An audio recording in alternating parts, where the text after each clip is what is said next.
What's up, everybody? Welcome to POA Talks with Andrew and Garen. Today, we're going to be talking about the topic of trust. So those of you that's been liking, watching, subscribing, thank you so much for being a part of our community.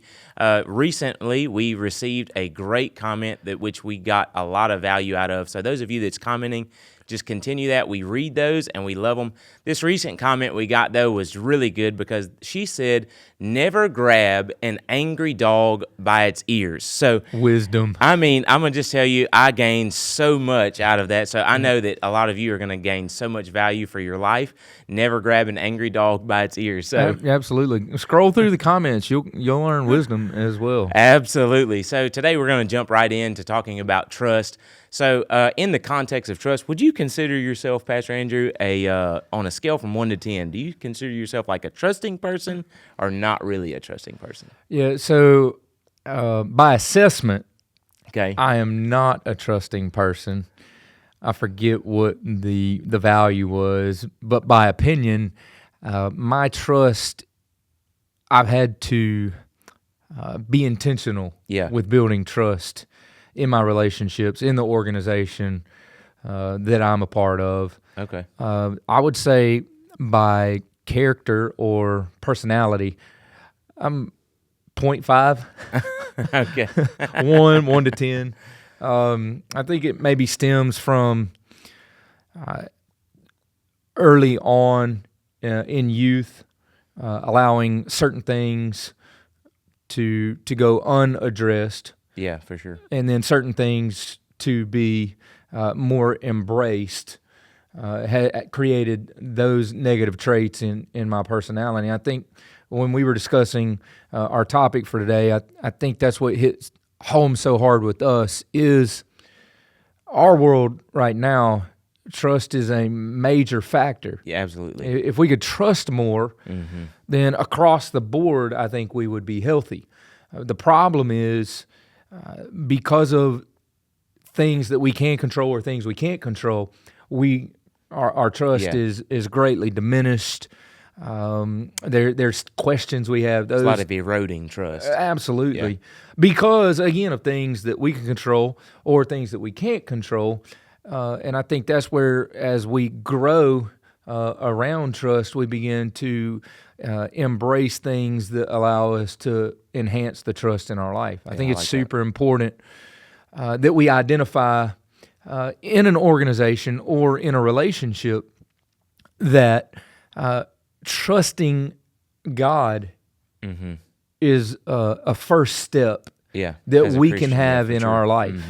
The Scripture teaches us that. Trust in the Lord with all thine heart. And I think that is super important. And early on in my younger years, that was probably an area that sounded good. Yeah. And it's a short verse so you can quote it. So it sounds good, it quotes easy, but I don't know that I fully embraced it. I think the Hebrew word there for trust by definition means to lie on or to be fully supported. My nature, by nature, I like to be in control. Yeah. I'm not a control freak, but I like to know what is happening. Yeah.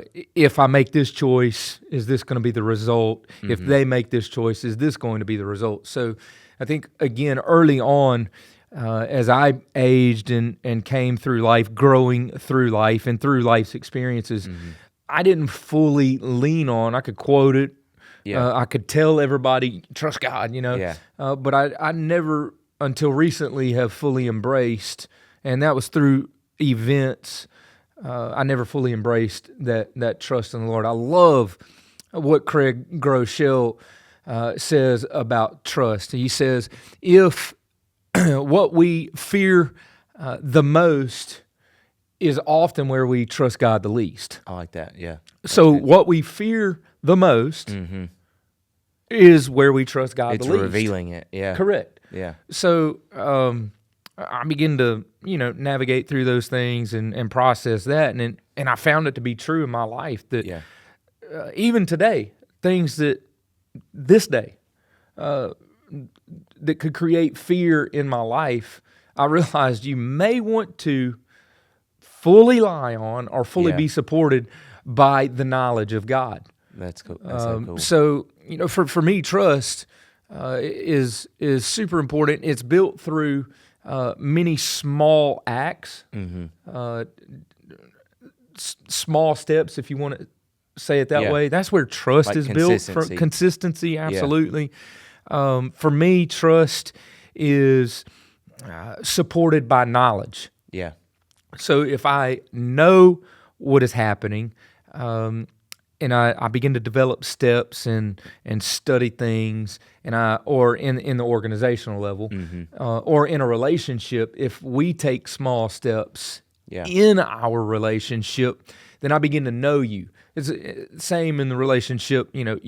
I couldn't fully trust God because I didn't fully understand Him. That's so good. And I'm not saying that I fully understand God now. So there's still that trust process. But you understand Him more. Absolutely. Yeah, that's so cool. And of Him knowing, or of me knowing of Him, that He's there. I think the thing about trust is supported by knowledge, but it's threatened by surprise. I like that. So if I'm not a surprise guy. Yeah. I like to know, again, kind of back into the control thing, I kind of like to know what is going to happen. You don't want to be surprised. No. In a relationship level or in an organizational level. I have an amazing wife, Danielle, and two incredible girls. And if they surprised me in a negative way, that's a major threat in the trust that I have with Danielle. And even in my 8-year-old and my 2-year-old. Now, my 2-year-old is definitely threatening me a lot in the area of trust. She's full of surprises. If y'all have 2-year-olds out there, you can comment and give me some wisdom on parenting a 2-year-old. What's funny is you just had a surprise birthday party. So, yes, and those aren't as bad. I'm meaning more surprises. Like life surprises in a negative context. Correct. On an organizational level, if I've been given the clear to work on a project, and then coworker or someone else comes in and pulls the plug for no reason, that's a surprise that is going to threaten my trust. And then I think even as important or as extreme maybe around the idea of trust is mistake. So, knowledge, trust is supported by knowledge, and then surprises threaten my trust, and then mistakes are so strong because of what they create. When I make a mistake, what that creates in me, I completely lose trust. I like that. So mistakes create loss, if you want to say it that way, in trust. And I can go back through my life and look at when I've made a mistake in a relationship or in an organizational level, in your job, make a bad choice, do something you shouldn't have done. Either way, I completely lost trust because of the mistake that I made. I like that. For me, I think that trust is predictability. For me, that's what I look for, or that would be my definition of trust, is if I can predict what's going to happen with an individual, corporately, whatever. In the context, we use the classic trust fall. You see it all the time. Especially in student ministry. Absolutely. We do it all the time. That's if you don't know what to preach, do the trust fall, and just preach about the trust fall. But it's the classic trust fall, because for me, if you put yourself in that position, when you say, I'm trusting that whoever has my back is going to catch me, because whenever you have that trust, it gives you the ability to do more, to go further, to accomplish more. And when you have the lack of trust, it kills creativity. Okay. Because whenever you're trying to be creative, if I come to you with a big idea and I don't feel like you're going to put skin in the game, if it all goes down, I'm going to be much less likely to be creative and push the bar and push the level higher if I don't feel like you're going to be in there with me. But on the contrary, if I do feel like, man, Andrew's got my back, like if I bring him an idea and we go for it and we launch this, if the ship goes down, he's sinking with me. Like I'm in. Like I'm ready to go because I know you're going to be with me and you're going to catch me. You're going to be with me, and I love that. Yeah. I love just the idea of whenever you have that trust, you can lean in because whatever you do, and obviously with an organization, you want to be able to constantly progress. You want to be able to do more, to dream bigger, to try to accomplish more. And then also in the same way with relationships. To me, I think if you think of it this way, trust, we always say you have to earn trust, and I disagree with that. I think initially in a relationship or with an employer, I think trust is given. You think about it in this way: if you go try to hire a new employee and you already don't trust them, if you're assuming the worst about them, that employee is probably not going to be around your company very long. Oh yeah, no doubt. Because if they show up late, you're instantly assuming they overslept. They didn't. You're never going to assume Right. they got stuck in traffic or they got in an accident. You're always going to assume the worst if you don't trust them. Same way with a relationship, maybe romantically. If you're sitting there at dinner and on the first date and they keep checking their phone, they're going to be thinking, like, if you're constantly, okay, he must be setting up the next date. Right, Or yeah, yeah. she must be setting up the next date. Yeah. You're probably not going to be in that relationship. very Talking to long. their parents, I got to get out of here now. Help me. Somebody come get me. So I think that's a big piece of it. You want that trust factor to me. So, anyway. so come back to that real quick. Trust is Predictability. which is not earned. Right. It's given. It's given. I like that. Yeah. I like the fact of, obviously there's levels to trust. If I just meet you, I'm not. Is that through time? Is that through for me, relationship? I think it's time definitely plays a big part of it, but also as the relationship progresses, not just in time. I think some people you can naturally grab. You can tell like they're a trustworthy person much faster than some, just depending on obviously the situation or the relationship of what your hopes are for the future of it. But for sure. Yeah. So the thing about trust is, with it being predictable, I love what Arthur Charles Feltman said. He said trust is choosing to risk something valuable or most valuable, choosing to risk that, choosing to make that something that is of value vulnerable to another person, their choices, their actions. Yeah, I like that. So that was strong for me. So I'm going to take something that is valuable to me, and I'm going to put it in your hands and allow them to make their actions. Yeah. That was strong to me from the perspective in a relationship. There are certain things that are valuable to me. Yeah. And if I'm going to trust Danielle, or if I'm going to trust you, you and I are great friends, if I'm going to trust you, I have to make vulnerable those things which are valuable to me, to you, if our trust is going to grow. Yeah, for as you mentioned in the beginning of the talk, you said that you rated yourself really low initially on the trust factor. But so what are some things that you've done over time to now? I guess what I saw in my head when you said you're a 1, I see like a stiff arm, like trying to keep people maybe at bay, a little bit of a distance. Like, how did you start learning to let people in closer into that circle? Yeah. So it goes back to the knowledge, the surprise, and the mistake. So for me, how I built trust was I tried to take small steps because I realized they influenced my trust increasing or my trust growing. So, for example, in my relationship with God, I'm a Christian, a believer. In my relationship with God, even though I didn't understand, because He didn't ask us to understand, He asked us to trust. Yeah. So for me, I have to trust God first before I can trust any other source. I think He is the ultimate source of authority. For me, He's the ultimate source of authority in my life. Yeah. And I would say that He's the ultimate source of authority for everyone, whether they believe or not. So for me, I had to fully go back to that giving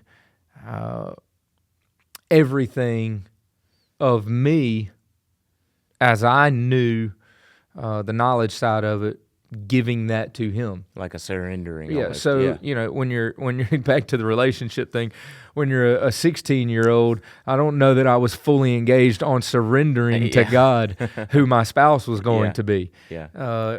Getting out of college, I don't know that I fully surrendered to God and trusting Him with my career. It was, I go interview, I do this, I do that, the control side of it. Now, I don't know that it was, I just turned 40. 40 feels great, baby.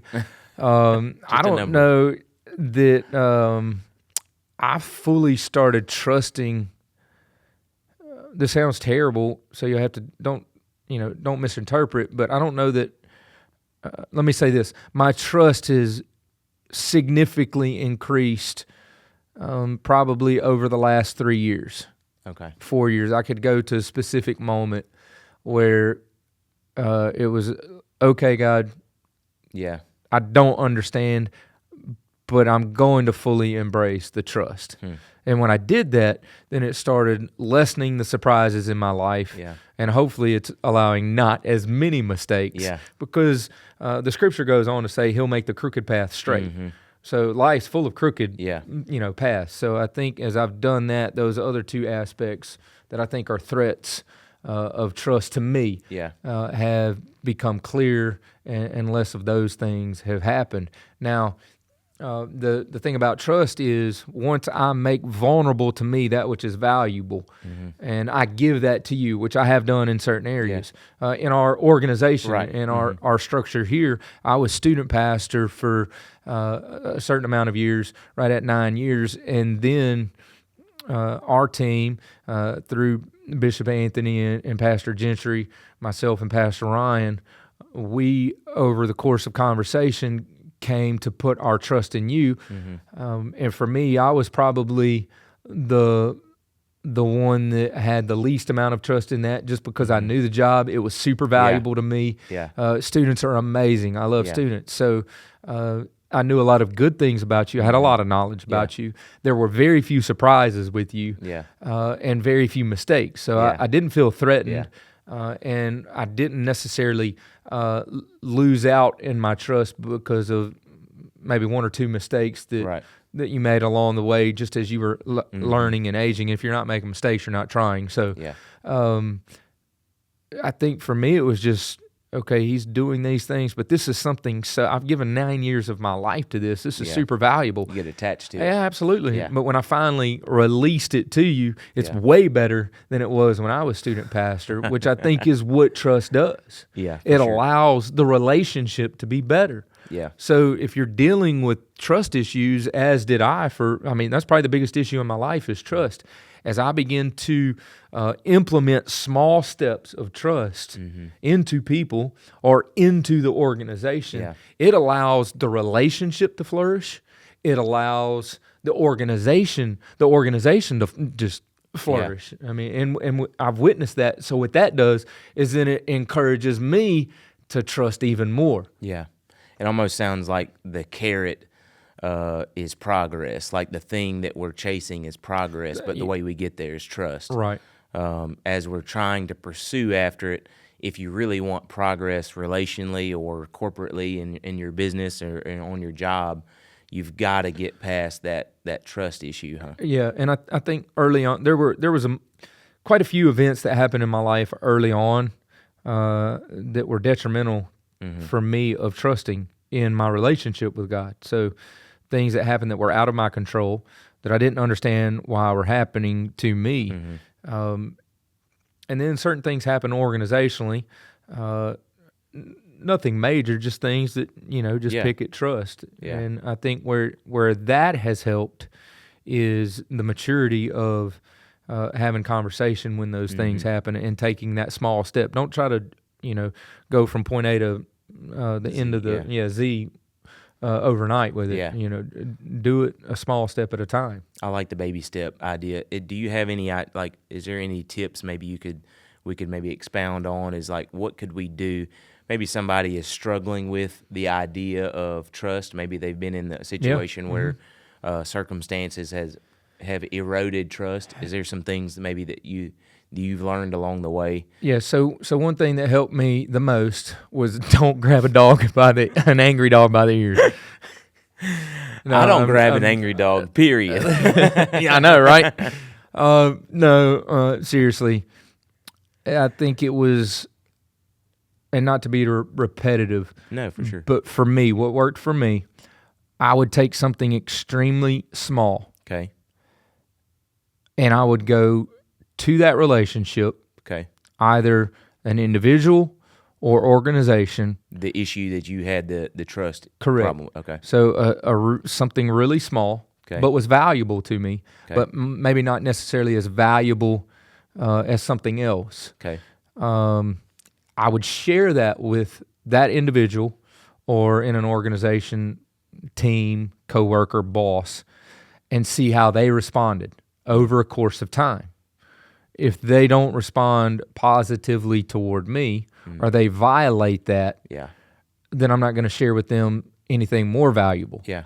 Over our course of working together and being friends together, you have an extremely amount of high trust with me because I did that with you, sharing really, really small things, which has allowed, and that's been a course of years. Yeah. So it's not, I don't want you to go trust somebody full in tomorrow. So it had to be built. And I think you made a really cool statement. I'd like you to jump back to that maybe is you mentioned sometimes you can just tell that's a trustworthy person. Is there something that triggers you on that? Yeah, I think it's a lot of, one, just that natural click whenever you're kind of in a room with people. For me, to try to get to that place, I see what are people saying about them when they're not around. Okay, yeah. I just pick up on like certain things. When you say their name in a crowd, what does everybody's face do? Does it smile or does it frown? Do they say flat? Like that stuff matters good, to me. yeah. I try to think about and pay attention because I'm really, really, really picky on the people that's in my inner circle. Okay. I'm super Good guarded choice. on that just because of the influence that God's given me. I want to make sure that I guard that, and I don't want to treat that inner circle lightly. So the people that I think, I watch them from a distance initially. I'm not a stalker, but I watch them from a distance. I'm like, okay, how are they handling themselves? How do they handle other people? When someone disagrees with them, what's their temperament? Stuff like that. And then I listen to what other people are saying about them. The funny thing is, like, initially when me and you started getting closer, and I do this just with everybody, it's almost like, so I tell you something that's not really important to see if it comes back to me, that if you shared the information. If they're sharing the information on a small scale, they probably can't be trusted on a larger scale. Right. And you were always super confident, and you kept everything that we said privately. And obviously now, because of what we do, we hear and we learn about things that have to stay between the pastors, and obviously as counseling and stuff like that, you learn of things. And I think that's something that develops over a course of time, whether you're in a relationship or whether you're in a corporate world. I think that's something valuable to give people bite-sized pieces. And some people they instantly elevate themselves based on how well they can be trusted. And that's just trustworthiness. Like, are they worthy to be trusted with more information? Yeah. So, like, what just popped in my head was, so personality attracts, but trust enhances. Yeah, that's really good. You're initially attracted to that person, or in a career, it's something you enjoy doing. That's that passion. As you begin to trust, it's going to enhance that. Yeah. So our viewers and listeners may have something that they're extremely attracted to. Yeah. Take small steps. Yeah. And trust will enhance and allow you to be have a great experience, which you and I recently had an awesome experience. Yeah. Because we trusted a parachute. We jumped out of a plane. We skydove together recently. It was incredible. We need to go back again this summer. The funny thing about that was I had a great instructor. You had a terrible instructor. Not so much at But all. back to the personality thing, I think initially his personality attracted me because of I could tell he was into it. Yeah, he was passionate Your about instructor, exactly. He was Your there for a paycheck, instructor, yeah. He'd either slept late or Not a he good didn't day. want to be Not a there, good or day. they weren't paying him. I don't know what was going on, but it enhanced my experience. Yeah. And even though your jump was amazing, your Yeah. instructor could have been a little bit Absolutely, better. yeah. As we wrap this up, we could talk all day Yeah. on this, but as we wrap this up, there are some people most likely watching that because of the lack of knowledge, Yeah. or a surprise trust has been threatened, or they made a mistake. We all make mistakes. I wish we could get off our high horse. I agree. Everybody makes mistakes, but because of that, trust may be something that needs to be enhanced in their life. Is there anything you want to wrap up? Just anything you want to say Yeah, that may bring absolutely. out some? Yeah. So I would first off and say you're never too far gone to rebuild trust. Absolutely. Though you may feel like the relationship or your name or the recognition, the status that you had is too far gone, I would say no doubt you can rebuild that. It is work and it's hard. And it doesn't happen overnight. You hear the common story of it takes a lifetime of building a reputation, but one bad choice can take that out. But what they don't follow up with is what I want to tell you today is it can be rebuilt.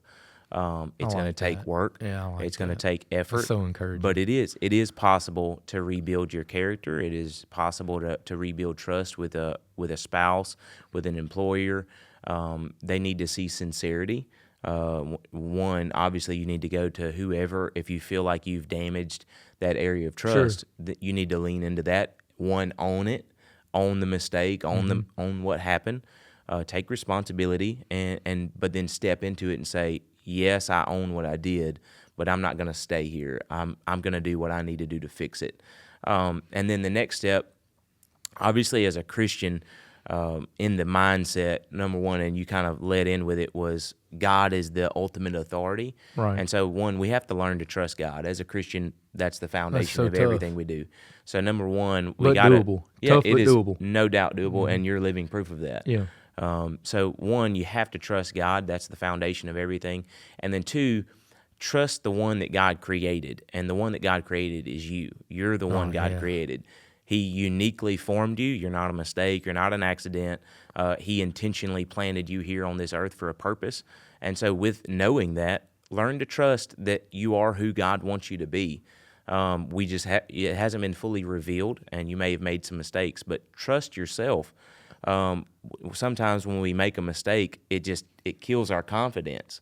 But when you trust that God did not make an accident when He made you, and you step back into that and have confidence again in yourself, and from that you become secure in who you are in Christ and as an individual, and then you're able to lean into that and start trusting others again, or they are able to trust you based on the things that you've accomplished over that period of time. So, which just makes everything more healthy. Absolutely. And healthy is always good. Absolutely. Well, thanks for joining with us today. Hopefully we said something that made a difference in your life. That's our goal, is to make your life better 30 minutes at a time. Thanks again for watching. Have a great day. Look forward to seeing you next month.